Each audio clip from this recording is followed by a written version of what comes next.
Welcome, everyone. Welcome to the Gab Real Talk, Real Insight. I'm Gabi Johnson, and today we have a guest with us.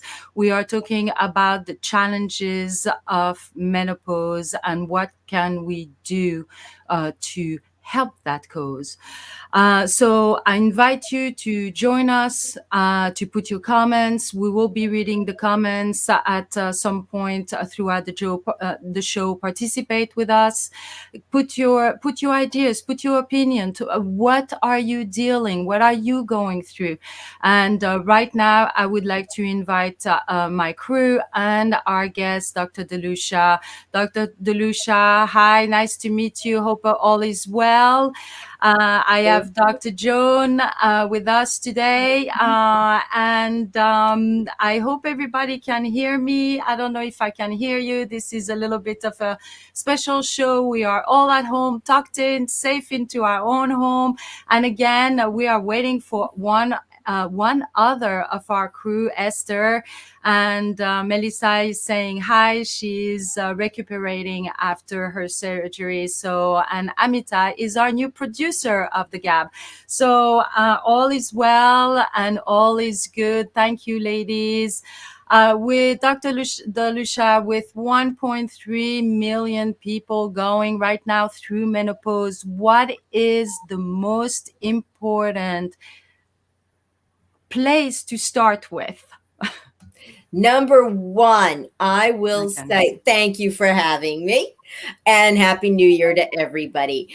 The first and most important aspect about women going through these changes that are inevitable in our lives is to be able to vocalize your symptoms. We women suffer in silence. We hesitate to complain. We put everybody else first, and we take the burden upon ourselves. So the goal is number one, speak up. Let everyone know what you're experiencing, mostly your healthcare provider, so that they may offer you options on how to deal with each and every one of your symptoms. And if they don't have an answer and you feel that you're not being heard, because I hear that a lot. Well, my other doctor didn't understand or didn't listen. Find another one. Speak to your friends and see if they have someone who perhaps can meet your needs a little bit better, because there's no reason to suffer. This is 2022. There are solutions. Can I backtrack a little bit? I want to talk about this has been going on since for women since they turn like 42 years old and up, and no one talks about it. It's so taboo. It's a scary subject, and everybody is like, nope, don't say it. It's nasty, it's grimy, and no one wants to talk about it. Why is there such a taboo behind this thing, menopause? Why? Why are we so afraid?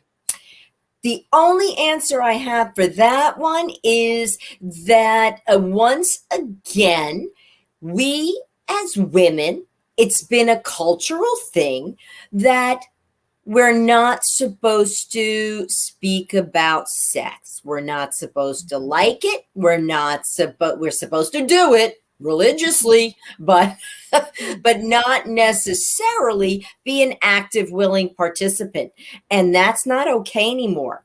And I think that women are beginning to feel that it's our turn to be okay with talking about intimacy and wanting to be a part of it, because going through menopause, that's the biggest change, is our ability to participate in intimate relationships, whether it be having sex or penetration or stimulation. All of those aspects can be uncomfortable, and even desire goes out the window. And with that, if you don't want to do it, then it really becomes a chore, and that doesn't have to be that way either. So I'm curious to know if it's something that before we get into the really gritty thing, I would like for us to understand: is there something if you don't treat menopause at the time of your menopause? Is there a health issue attached to that? There are many, many health issues that occur when a woman loses her estrogen.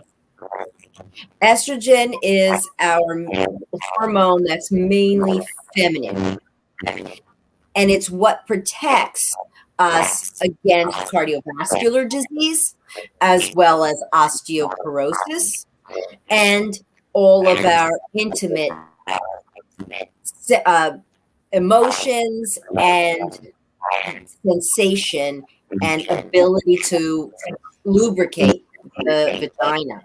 I'm being very frank here today, ladies. So bear with me. But these are topics that need to be discussed and that we need to feel comfortable admitting. So, our biggest health risks is cardiovascular disease. And cardiovascular disease, what women need to understand is that our estrogen works like a plumbing system. It helps to avoid plaque from forming in our arteries. And once we lose our estrogen, we will begin to form plaque, which is what causes cardiovascular disease, high blood pressure, risk of stroke.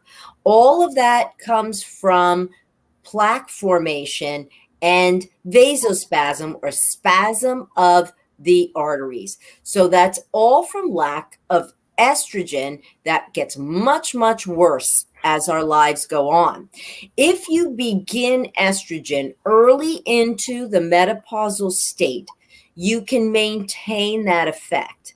Should you wait more than 10 years to address the issue, and then you want to go on hormone therapy or you want to begin estrogen, then you increase your risk of cardiovascular disease because the estrogen is going to come in and try to do that rotor-rooter on the blood vessels, and it will destabilize the plaque that you've allowed to build over the 10 years of not having any of your hormones.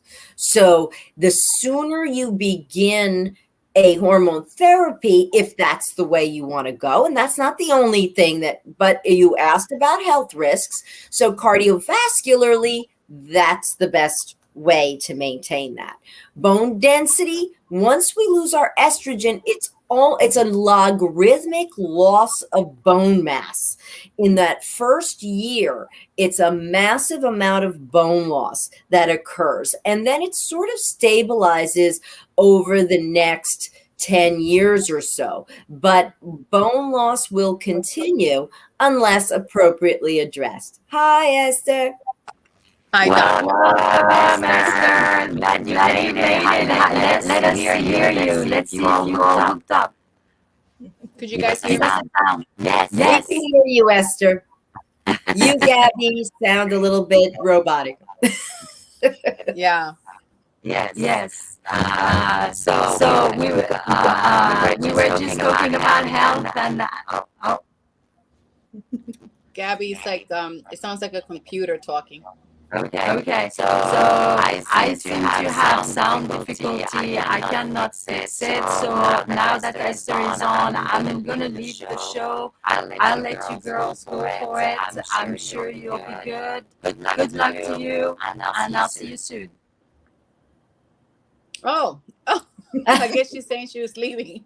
Yeah. Doctor, I found it fascinating. I think many women don't realize that when you're going through menopause, it has an impact in your heart, the cardiovascular, and your bone density. I think that for me, myself, that I'm in that age group soon to start. I'm assuming it's coming soon because it says that it starts between 45 and 56.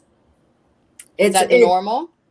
That's the average time of entering menopause, but the changes begin as early as 35. The changes will start beginning. That's why having babies before 35 is one of those things you hear about. So, yes, it's important to be using and protecting your health anywhere from 35 on, because symptoms do begin. Little bit of a harder time achieving ovulation, and the health of the egg that's being produced.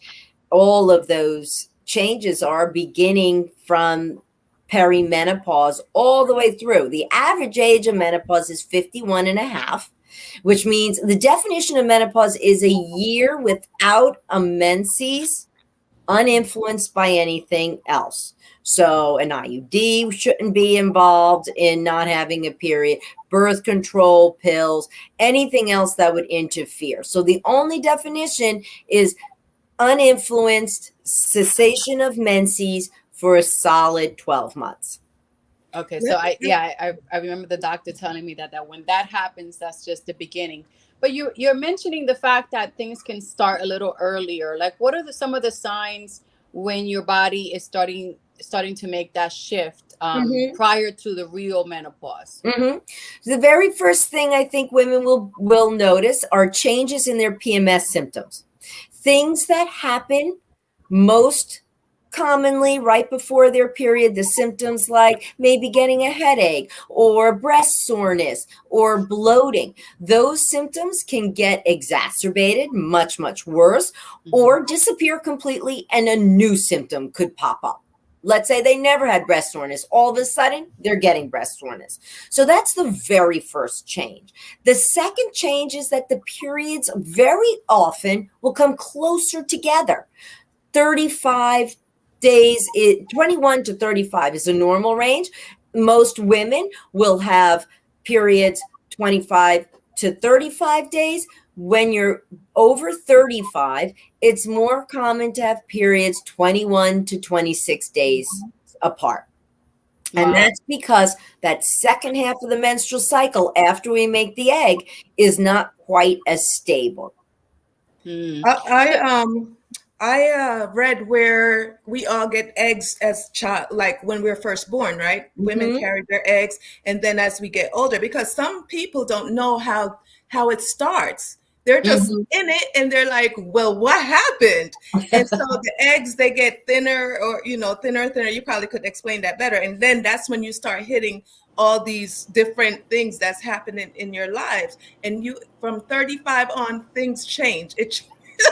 I always say you just go downhill from there. And so one of my particular question that I wanted to ask is weight gain. No matter how much you work out, no matter how much you eat right, the weight, what's that about?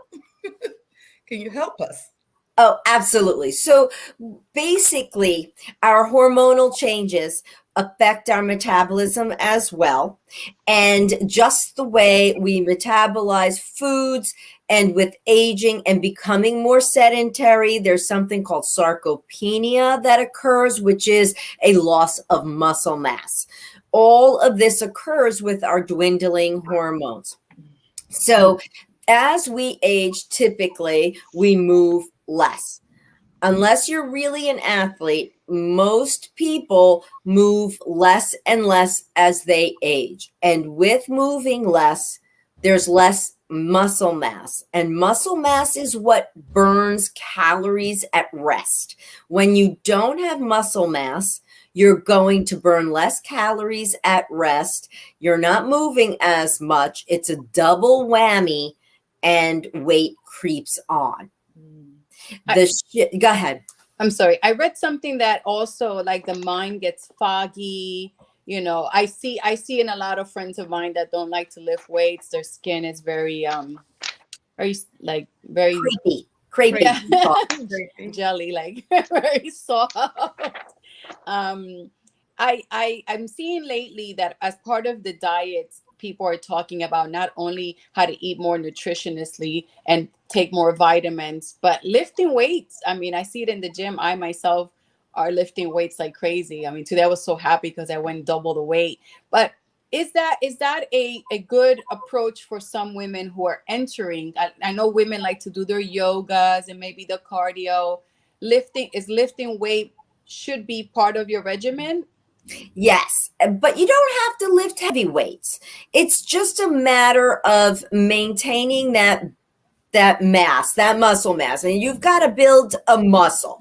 And when we lift a weight from the ground, you can activate 40 to 60% of your muscle fibers.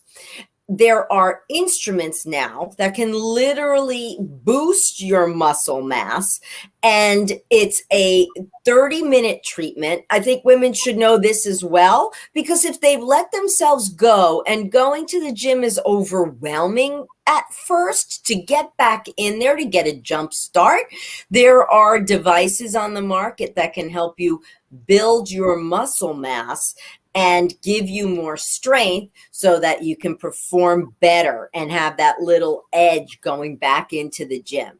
I just don't want people to say, oh, I haven't been to the gym, I haven't lifted a weight in 30 years, I'm not going to start now. Well, you can start now. It's never too late. That's right. Yeah. Can I ask you, I want to get into hormones a bit. Hormones go crazy at this time. Are you pro hormonal medication to help, help sustain your body function, your right mind? Because the hormone is strong and it messes with every part of you. So what do you think about therapy, hormonal therapy? Well, that's a very personalized, individualized treatment. I personally do replace all my hormones. I have estrogen on board, I have testosterone on board, I have progesterone on board.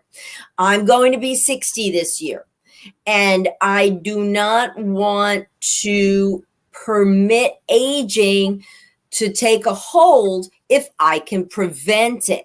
If I can optimize my hormonal milieu, if I can make sure that I feel youthful and my brain is sharp, I can perform my job better. I can be a better lover. I can be a better mother. And it's a ripple effect is the way I look at it. So optimizing our hormonal status is key in well-being. And the 3 hormones our ovaries make are estrogen, progesterone, and testosterone. There are traditional ways of treatment, meaning that your traditional OBGYN will offer you pharmaceutical grade products, which are okay for the most part. Some I like, some I don't favor, but that's my personal provider decision. And again, individualized per patient and their risk factors. Many factors go into exactly what hormonal therapy I would prescribe. But on a pharmaceutical grade, you can get estrogens that are chemically developed that look like what our body normally makes. And that's perfectly fine. That's a safe way of taking estrogen. And the safest way is through the skin. Something in the form of a patch or a cream reduces the risk of blood clot formation, because estrogen can increase our risk of blood clots. When taken orally, that risk doesn't go away. It can go up. So the recommendation is, if you're going to be using hormones, that using it through the skin will be safer in regards to blood clots. But that being said, you can get it pharmaceutical grade or you can get it bioidentical. Bioidentical means identical to what our body makes and plant derived, so fresh from nature. And those forms have to be compounded by a compounding pharmacy. That means that the doctor has to send it to a specialized pharmacy, who then makes it into a gel, a cream, an injection, or a pellet. Pellets are then placed under the skin into the fat and melt over 3 to 4 months. All the other products usually are a daily application. So those bioidentical forms are more natural, obviously, and seem to carry a little bit less risk factors being through the skin and identical and our body's accustomed to seeing. I hear a lot about the pellets. I have a few friends who just love. And one of the things they say, the most common effect, they talk about, oh my goodness, I lost weight. That's the number one. Aside from some side effects that are good for hubby. But they all talk about how great it is that they feel so energized. They look youthful. By the way, you look fantastic. Oh, thank you. Look at your face, is beautiful. And so yeah, so I was thinking about that in the future, that I'll consider it. Now, what are the signs? How do you know, if you're not in menopause? Is this something you want to do? Is this something you want to do later when you're in menopause? Like, how does that work? Because I always forget that I'm 52. I act like a 25-year-old. I really do act like a kid sometimes. So amen to that. Amen. Never change. So when it comes to when to start, again, very individualized. One of the main factors that a lot of women describe is this brain fog that Joan was talking about. Brain fog is terrible. Lack of sleep. Sleep is a huge issue with menopause. When we lose testosterone and we lose estrogen and progesterone, we can't sleep through the night. We're waking up with hot flashes, night sweats, got to use the restroom, or just a sense of irritation. I had this angst inside me in the middle of the night, and I couldn't sleep, and it was horrible. And replacing the natural hormones fixed all that. And also, so number one, quality of sleep is the biggest reason I continue to be motivated to stay on the hormones. I have to give them to myself. I inject myself and put in the pellets myself, to myself, which is a little bit bizarre. So it's with that being said, it takes a little guts to do it every 3 months, but I have to, because once I stop sleeping, it has a ripple effect on my daily function. Oh yeah, I can see that. Sometimes I'm sorry, Esther. I think I'm going through all of that, doctor. all of it. I'm not gonna lie. I'm not gonna say. How do you know that? How do you know that? Just how the do you sleep, feel? The sleep, the lack of sleep, getting up in the middle of the night, going to the bathroom. That's happening. When that monthly cycle comes, the irritation is like way up there. I talked to a doctor before. They wanted to give me the hormones, and I was like, nope, no way, no. And Why? I went and I got supplements. I got like a vitamin E, and I got Evelyn Primrose oil, and that seemed to help. It helped a lot, to be honest, because the hormones, they were out of control, and I just was like emotional, and then it's happening to me, and so I was like, oh my gosh, but I was not ready for therapy, the hormonal therapy. I was like, I can't even imagine going. But can you confuse like premenopausal stage by just emotional stress? Because I believe right now is like a fine line. Like a lot of people have so much stress with being confined by dealing with everything that we have right now, and they have the sign of the menopause, but they not necessarily are in the stage of menopause. And is there a way to really differentiate the two of them? I don't know, anybody. I think there is. I think there is. I think the difference is that when you're menopausal or perimenopausal, I should say, when you're in the midst of the change, when these symptoms are the worst, you will be beginning to notice those other changes in your menstrual cycle. So things are not going to be 100% normal. Okay. So stress of our world today, that you will feel at any age and every age. That is unfortunately where we are today. But when you pair it with perimenopausal change, you're going to have menstrual irregularities, changes that are already occurring with your PMS symptoms. Periods may be closer together, they may be heavier, they may be skipping. And the worst period of time emotionally during all of this is when we have estrogen dominance. And what that means is there's a period of time before the ovaries begin to completely shut down, where they are having extra stimulation from our pituitary gland. We release a hormone called follicle stimulating hormone. Follicles are our eggs. So it's the nudge hormone. Like, come on, make an egg. Make an egg. And it's hitting our ovaries every month. Now, when we are in our 20s, in our 30s, our ovaries go, okay, we'll make an egg. And the best egg wins. And that's the egg that ovulates.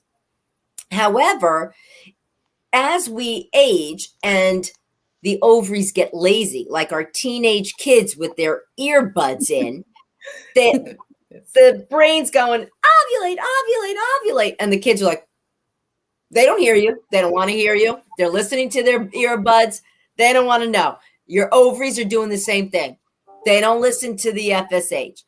But the ovary is releasing estrogen in response because it's not kaput yet. It's like the music in your kids' ears. It's still spewing out to the nudging.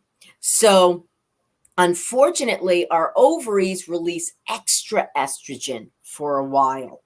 And when you're having estrogen dominance, which is where you are, Joan, that's why adding estrogen would not be. If you wanted to add a little bit of progesterone right now, that may help you, especially the second half of your menstrual cycle, but you don't need estrogen if you're still getting your period every month.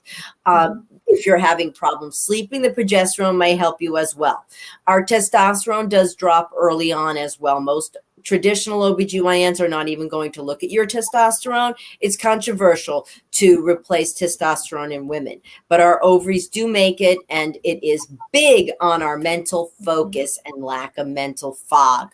So testosterone really helps with mental function and mood. But during estrogen dominance is this huge pendulum swing I describe of emotion. Women get so mad. I remember kicking a door and the doorknob made a hole in my wall. And I was so angry at the man I was dating at the time. And I was so angry that I kicked the door, made a hole in the wall. And I was thinking to myself, I don't have to be quite this mad at him for this, but I can't control it. I was so mad.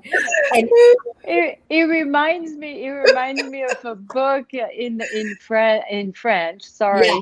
I don't have it to give you the cover, but it was called The 28 Days. And it was actually not about menopause. Sorry to sideway, but it was, the 28 days when we have our period and how our hormones and our anger and everything comes out, and therefore making holes in the wall, and the horror stories we hear from ladies saying, I just want to kill him, I used to get super irritated, but once I started taking the even primrose oil and the vitamin E, it calmed that a lot. But I understand what you're saying. And you know what?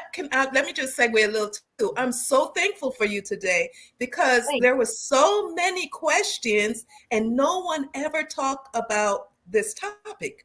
It's like, nope. And I'm so glad that you're able to open up and share some stuff And to it's give us some a understanding. lot, and to go on your conversation, Joan, it is a lot of information out there, Mm-hmm. and you just don't know how and really where to look. And like you said, Dr. Delucia, like a lot of your doctors are gonna say, "Oh, you're just fine. Oh, you're just fine. Don't worry about it." And Mm-hmm. and that will bring me to the psychological and effect that what does it mean to go through menopause for most women? Because let's face it, you talk about nudging the eggs and saying, hey, wake up and make an egg, but that is going to be over. And I know a lot of women going through that period, they like feel really like, oh my God, that's it. This is the end.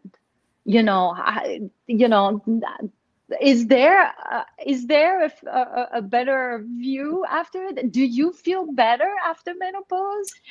Um, I will say that once you're on the other side, and as long as you are managing your symptoms and being able to live your life like optimally, then not bleeding every month, you don't miss that.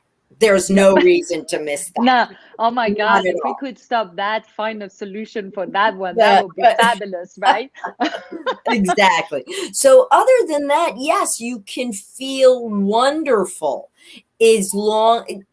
I think that some women don't need, I mean, hormones is not the only answer. Please don't misunderstand me. It's just one of our tools.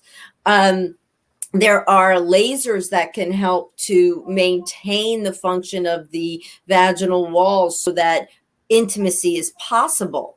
There are radio frequency devices. These are forms of energy that can be used, that are on the market now and becoming more and more available, that can help make women feel like their old selves without the annoyance of cycling emotionally and all of the other aspects that go but along with but 28 days. which okay, but I also hear stories where it's like, I've been married 25, 30 years. Come on, do I really want to continue having intimacy?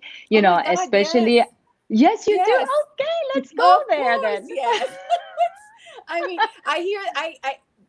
Gabby, I hear the same thing some women say. I've been married for so long. Who wants to do that? And I'm like, what are you talking about? That's the most beautiful thing between two people that love each other. And if you are not having that, then there's something happening with love there because to me, it's the most intimate, the most beautiful thing where I feel the most connected to the person I love. I mean, gosh, yes. Until I'm 80, for God's sakes. Are you kidding Ah! me?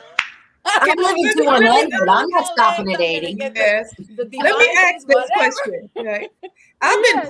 I've been pretty transparent of where I'm at in this Thank you. cycle, but Thank I'm you. not here yet. What I'm about to ask, I'm not here Oh, yet. So you talk about it's going to be beautiful after, but let's backtrack a little bit to what about vaginal dryness and incontinence and all that terrible, well, is it terrible? All that stuff that yeah. women have to go through to get to the beautiful side of it.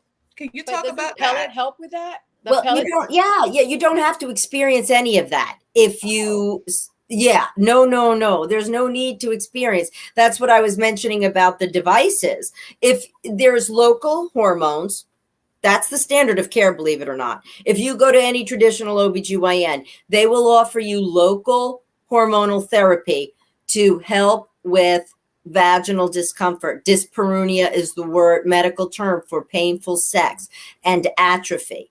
So when women are experiencing that and actually voice it, because a lot of women don't voice it, they just let it go to the wayside. Oh, we don't have that kind of sex anymore.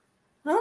So that being said, um, They need to go to Target. They have a whole lineup of lubricants things and lubricants aren't enough. Lubricants are not enough.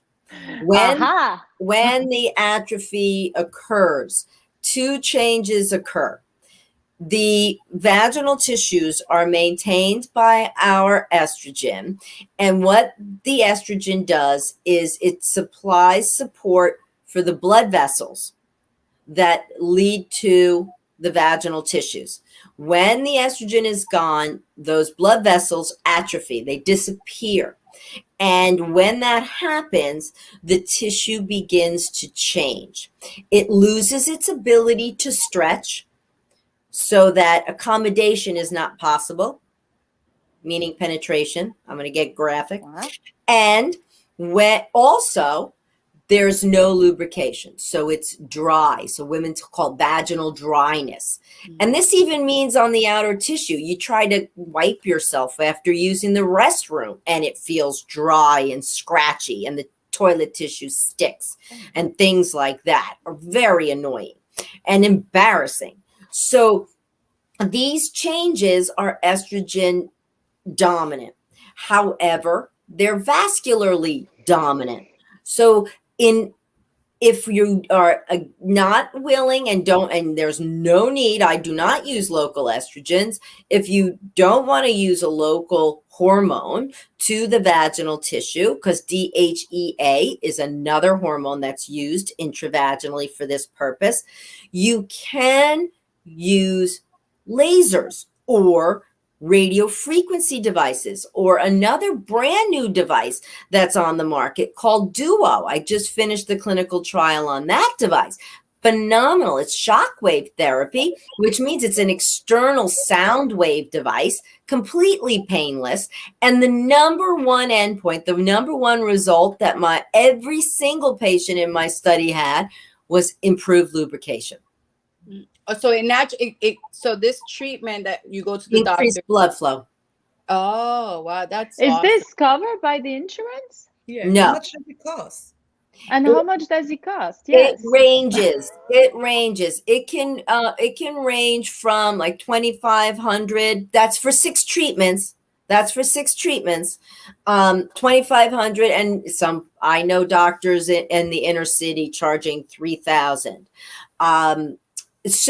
But this is a procedure that's done for 6 treatments, and then maintenance is so far. Now, I was doing it for intimacy. I did the first study in the world on this. So as right now, we're out around 7 months, and my women are doing great so far. They don't need any maintenance tissue or treatment. I would expect that they'll need treatment probably at a year just to boost it back up, increase that blood flow. I don't think they'll need 6 treatments. I think they'll need 2.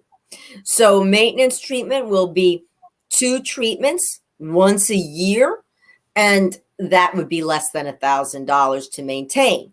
Now, unfortunately, these devices are outrageously expensive for doctors to purchase, which is why the treatments have to be somewhat costly, because you can't pay for them. And we're talking in the $200,000 range. Oh, wow. To purchase these devices. So now what happens if you can't have those treatments? So one other thing to say, and there are payment plans that a lot of physicians have. There's the care credit, for example, like going to the veterinarian. You would be surprised how people find money for things that they really do need or want.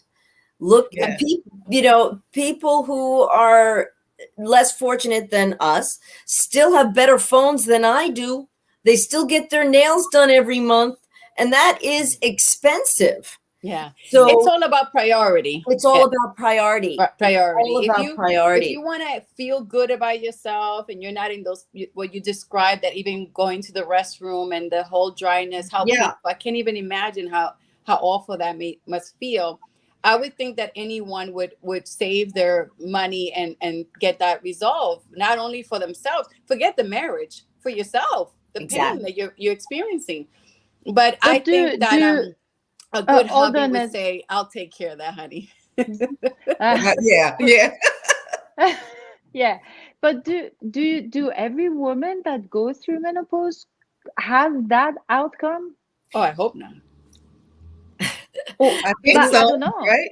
It's the very answer is yes. Yeah. Every single woman who goes through menopause has vaginal atrophy. It's inevitable. Oh, The no. tissues Oh are my God! estrogen. Don't say It's inevitable. As a matter of fact, I have a shocking statistics for you, lady.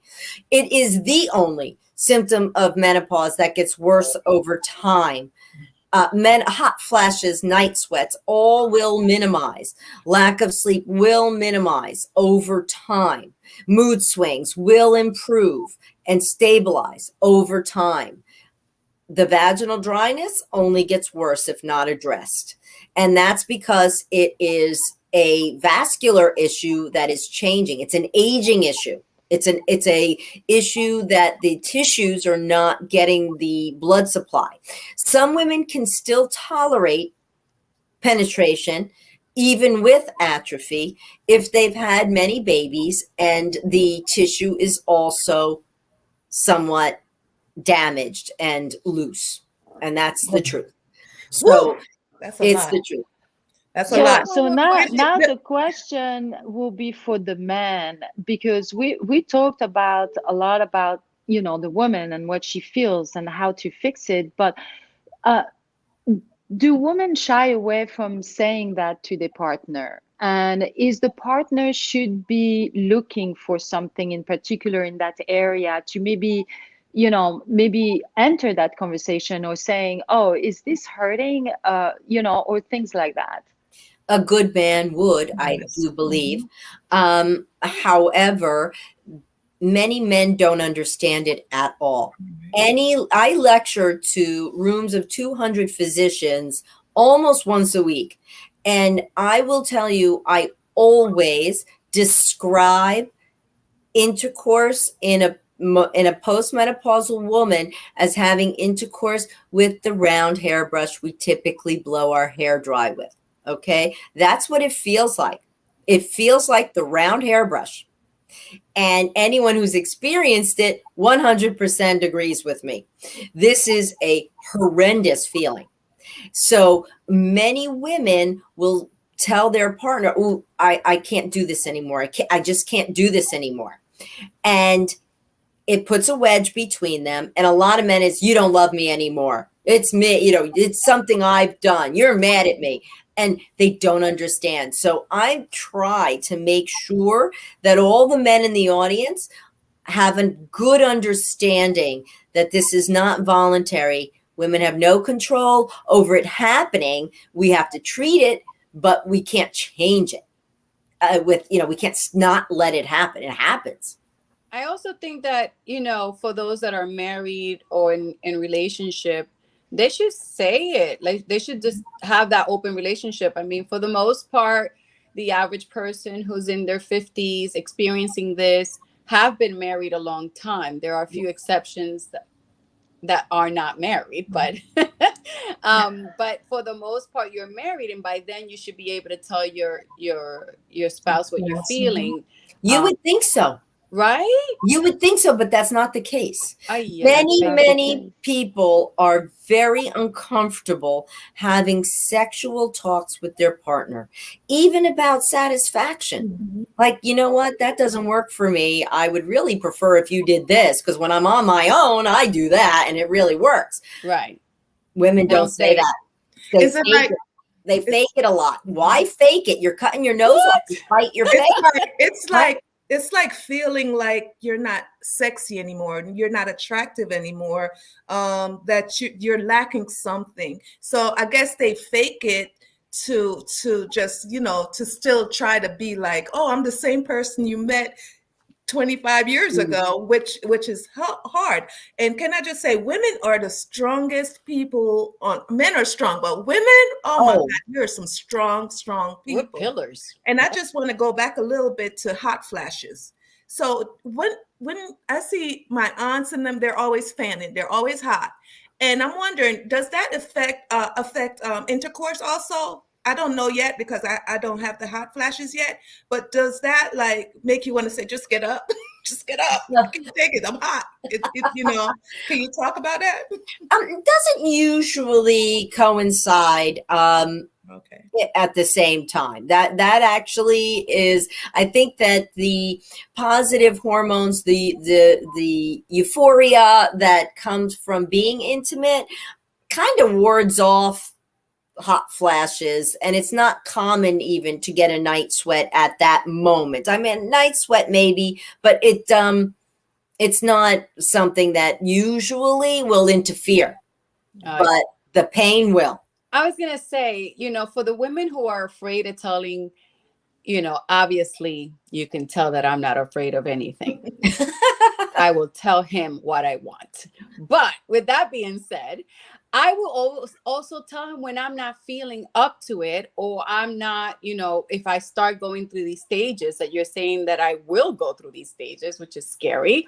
But I would feel that the love that man has for me and that I have for him, he's no 20-year-old either. Come on, girls. Your husbands who are in their 50s, they're also not functioning like 25. You know what I mean? So why hide the fact? Why, as a woman, you hide the fact that you're going through some challenges, and yet you accept when he is not performing to his normality, because he's not. I know.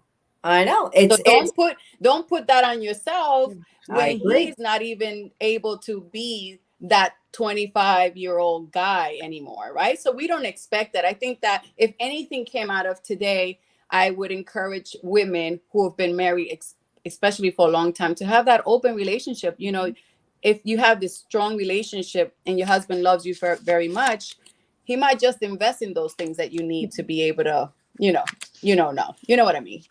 Oh, trust me, the men are thrilled. Have that talk. They send us flowers. I get bouquets of flowers from the husbands. Thank you. So what happens when? Okay, so the woman is doing that, and she's like almost want to be done. I don't want to do this anymore. And what happens when the man decide, like he goes through stuff too, right? They lose erectile function. Yes, they lose that too, and so you have these two people. Is that why some marriages like end or something? You know what I'm trying to say. Oh, right. So some marriages, when marriages end? Marriages end when either one of the partners feels slighted or unloved. Both people need to feel loved and appreciated in a functional marriage. Sex is only a piece of it. It is an important piece because that's a very critical point of connection. And when you've had sex and you've had good sex in the evening or in the morning, you walk out of the house, you got a hop in your step. Mm-hmm. You've got a chip on your shoulder. You're going to walk around like, ooh, I got myself some, I'm feeling good today. And it's a natural, it's completely, and that's for both parties, men and women. But if a woman no longer has a libido, has no desire, this can happen with lack of testosterone. Plus, it hurts. She may not be interested. And if her partner is having erectile dysfunction and he's no longer eager to be intimate, or his testosterone levels are lower, his drive is lower, he too may not be all that into it. And if they're both on the same page and not emotionally stressed by both being in that predicament, maybe a snuggle is enough. Kissing is enough. They don't need to have sex to be intimate. That's true. Because as they get older, as the couples get older, that becomes their intimate norm, and that's okay. I think it's also I have a question. Is also that intimate, that cuddling, that love, because let's face it, at 80 or 90, well, I cannot imagine my parents still doing it. But I can imagine that that partnership and that Love. companion and like they still kiss, they still hug, they still say I Sure. love you every day, so it's I think also that is effectively a very important I think is no shame no matter what, that Right, you want right. to do it That's correct. morning and night, or that you don't want to do it, that's okay. Just be in a good place Yeah. That's wherever you correct. are. If As both long as persons you're on are the same page. if both right. So I have Yeah. a Right. question. You see how you said that the pellets that we women can get pellets with the testosterone and the estrogen and the progesterone. Is there a pellets for guys? Yes. Oh, yeah. Oh. Really? Yes. They Come get on, it twice girls. a If the year. hubby starts having his little Twice a problems, year. That's it. Hello. Doctor Oh, yes. I Delicious, treat you partners. can do it, doctor. Oh, yes. Oh, so you have I treat men men. as patients? Oh, yes. You have Oh to give your wow. Oh, information at the end, doctor. Oh, sure, sure. Yeah, wow. Okay, one more question about, and I think we have to wrap it up soon. I noticed that when women, and this happened to me personally, everybody knows I'm an open book. So I'm not through menopause yet, but I was having the hemorrhaging Mm-hmm. in my 45, 46 years old. And she immediately wanted to do hysterectomy. I almost punched in her ooh. face. I was like, what are you talking about? You're going to put me through menopause. But Yeah. is that a common solution? Isn't there other options? I mean, obviously, I got Oh, another solution, but I was very upset that that was the go-to. And why is that so common as a go-to? I mean, I was only 46. yeah. It shouldn't be the first go-to. It should be the last resort. Sir, that's the most invasive procedure that we have, Yeah. removing the uterus. Mm-hmm. When we remove the uterus, though, we don't have to remove the ovaries. So menopause is not necessarily going to happen. If all you remove is the uterus and you leave the ovaries, not every woman will go into menopause right away. That's what she said. She goes, I'll Right. leave the ovaries. And I was like, But I can't. I was just terrified. yeah, Obviously, I pushed no, into there's no it. reason for that. There's She no gave me reason. another solution, which Yeah. has worked magnificently. Yes. But There's IUDs and there's endometrial ablation, which endometrial ablation is a much easier surgical procedure. We usually do a DNC and then we use a device that seals off that whole inside of the uterus that we normally shed when we get a period. So that's an option. I mean, I would go through many, many other options before getting to the point of a hysterectomy. I just got the ring, and that fixed everything. The NuvaRing, the hormonal ring, the Yeah. NuvaRing. Right. You know, put it It's in birth the control. beginning and after your period, and when you're done, and then you take it off when it's time Right. for your period again. And it was all the hemorrhaging went away, and the Mhm. exhaustion, because I was exhausted all the time. Yep. And everybody knows I'm hyper. So I was down all the time, and I was like, what is wrong with me? But anyway, so the NuvaRing Uh-huh. fixed everything for me at that moment. But I had to really push for that, because she was hysterectomy. And so now, yeah, she did clarify that if the eggs are removed, then menopause kicks in. Yeah. And I'm just like terrified of going into that stage. I know it's going to happen, but I know where to go now. If when it happens. I almost had the same. I almost had the same thing happen with they wanted to give me a hysterectomy, but it was for an ovary, because I've always had a cyst on my left ovary for as long as I remember. And wow. I was in graduate school, and I was like, I don't have time to be down to get in, and that's the reason I didn't get it, because they were also promoting the hormonal therapy at the time of the hysterectomy. And I said, no. I was like, I cannot stop going to school to get this ovary out. So I still have the ovary to this day. And you could still feel the twerk and stuff, around the time of month. But I don't know why they always want to go to hysterectomy first. Yeah, they do. One more question, I think doctor. The other thing I was going to ask is the fibroids. There's such a big controversy removing them, not removing them. What's your feel on that? Fibroids are a benign growth that occurs of the muscle of the uterus. They're extremely common.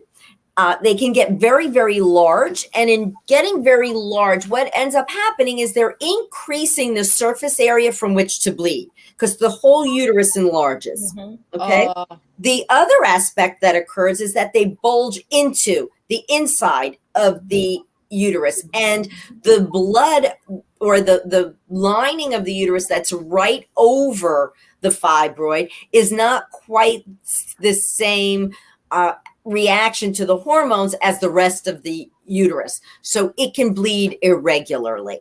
So if they become symptomatic, pelvic pressure, pelvic pain, inability to urinate, and or severe heavy bleeding, then you've got to find a treatment. The treatment may be birth control pills or a NuvaRing. It may be endometrial ablation. It may be removal of the fibroids or shrinkage of the fibroids. There's a procedure done by the radiologist that's called uterine artery embolization that can treat the fibroids. So all of those aspects can be done. All right. Before we wrap it up, sorry, ladies, we are at 5-minute marks before the end. And I know it's always the rush when we arrive to that 5 minutes mark. So I think that I would like Dr. DeLucia to be able to put her information down below. I also invite you all out there, if you're seeing this show after the show, put your comments into the comment box. Dr. DeLucia will be happy to answer any of your questions. And also remember that hormone replacement might not be always the solution or the choice for your health. And is many, many different options, such as this new laser. And this sounds fabulous. I also would like, Dr. DeLucia, if you have resource that you can share, links with the viewers that they might be able to talk with someone emotionally, psychologically, if it is not necessarily with you, then with somebody else. That will be very helpful to our viewer. And I think this was an amazing topics. We have broke a ceiling here, talking about a little bit of this, a little bit of that. I hope everybody has enjoyed it. I love my crew. They have shared their heart on their leaves, sharing where they are into this life, this moment. And next week, we are going to be back into the studio, and we have a fantastic show for you, waiting for you, because we are going to show you what's happening backstage to build a show such as the Gab. So this is it. This is the end. Thank you so much, Dr. DeLucia. Thank you so much. All of you. Thank you so much for having me. 3 minutes. Oh, we have 3 minutes. We have 3 if minutes. anybody has one more last question. That's a lot of time. Okay. I appreciate the conversation today. I appreciate that it was open and candid, and that you gave us a lot of information. And I really when I get to that part of the dryness part, I will be reaching out. Yes, absolutely. Reach out if you have questions. Reach out to Dr. DeLucia. Absolutely. That's awesome. I was very shocked to hear the impact that it has on the cardiovascular and, of course, the bone density, which is, I had no idea that going through menopause would take you to those two areas. So thank you for letting people know. I think a lot of women don't realize the impact of that hormone balance to keep the heart, the mind, and your bone densities, strong. And and so many women don't like to work out, but you don't have to do huge. You could just walk, take some cans of whatever, corn or beans, and lift them. Do something to keep your body, strong and healthy. Look at you, Dr. DeLucia, how beautiful you look and youthful. And if all of us did this for ourselves and take care of ourselves, we also can look beautiful like Dr. DeLucia, so youthful. And it's important. I mean, we need it for ourselves and for our families, our children, our grandchildren, for those that have already there. And and our hubbies, that man you married, That's that right. special significant, or that wife you married. You need that. You need that to be, you know, self-care for yourself and for those who that you love. Thank you, doctor, so much. Thank Thank you. Thank you. you very Thank much. you. Before we close, I invite every one of you out there, the viewers, again, reach out to Dr. Delucia, have the question in the comments. She will come back, recycle, and answer to those questions.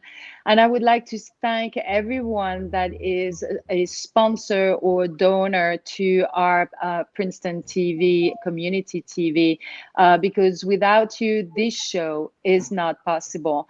So continue your support, help us to grow, join our team, join our editing team, and see you next week at Bye. noon. Bye. Thank you. Bye.